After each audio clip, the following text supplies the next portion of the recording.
Hello, Mama Mare. Hello, nagluto na Madonna. For today's video mga mare ay magluluto si Andrea ng donut. Nagpupumilit talaga siya mga mare na siya daw ang magluluto. Ayaw ko sanang magluto mga mare kasi nga pagod ako sa paglalaba. Sobrang dami pa naman ang nilabahan ko mga mare. Nakshuta.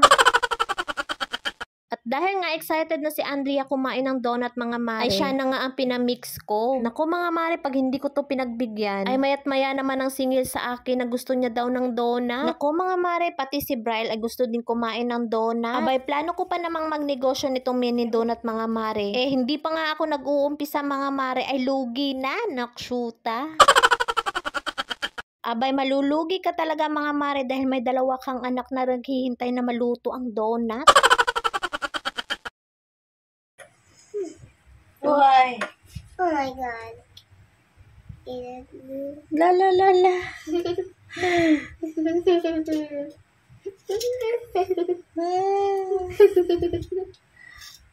Love her. Love that so much. It's so pretty. You gonna make chocolate with that? O, di ba sinasabi ko sa inyo mga mare, abay naghihintay na yung anak ko dito sa Gedli. Dahil manluto na nga ang first batch mga mare, nagtanong agad si Andrea kung pwede na ba siyang makakain. Sabi ko nga sa kanya mga mare ay hintay-hintay lang muna siya sandali dahil mainit pa nga. Kahit nga walang sauce mga mare ay gusto niyang kainin. Tingnan nyo naman mga mare, itong donut na to ay napakakinis. At dahil atat na nga itong si Andrea, kainin muna natin. O, di ba mga mare, kinakain kahit walang sauce? Mas gusto niya pa nga kainin yan na walang sauce, mga mare. Yummy. Yummy.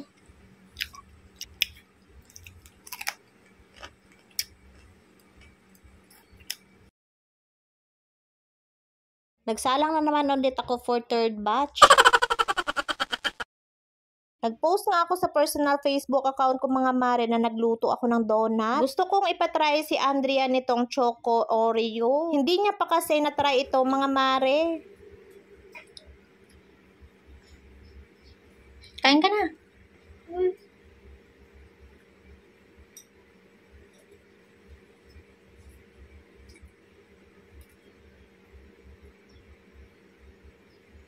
Yummy?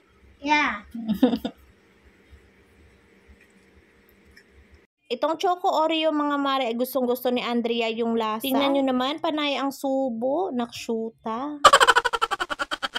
At itong pangalawang ginawa ko mga mare ay white Choco Oreo. Siyempre, ipatatry din natin kay Andrea kung gusto niya ba ang lasa. Okay. Lagi sulod ng tanan sa baba. Gosh. Yummy? That's white chocolate and Oreo.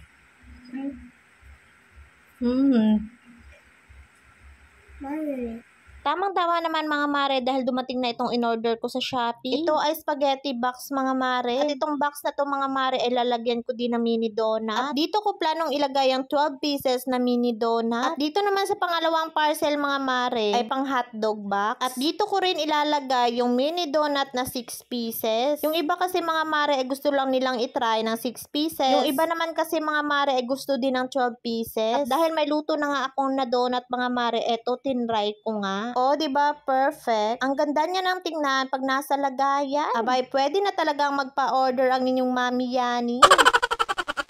Mas makakamura ka sa packaging mga mare pag doon ka o-order sa Shopee. May type nga akong isang packaging doon sa Shopee mga mare, kaso ang mahal nga. At dahil presyong pangmasa lang naman ito mga mare, kaya ito muna ang ating packaging ngayon. Ito na nga mga mare, nalagyan ko na ng sauce ang ating mini donut. Yung isa ka sa kapitbahay namin mga mare ay nag-chat sa akin na o-order daw siya. Nag-order siya ng white choco graham at isang chocolate mallows. Thank you po Ate Honey sa pag-order. Yung anak ko naman na si Bryle mga mare, nag-request naman siya na gusto niya daw tikman yung white choco graham at saka choco sprinkles at saka white choco Oreo. Abay, free taste pa lang yan mga mare pero 3 box pa talaga yung gusto niya. Nakshuta.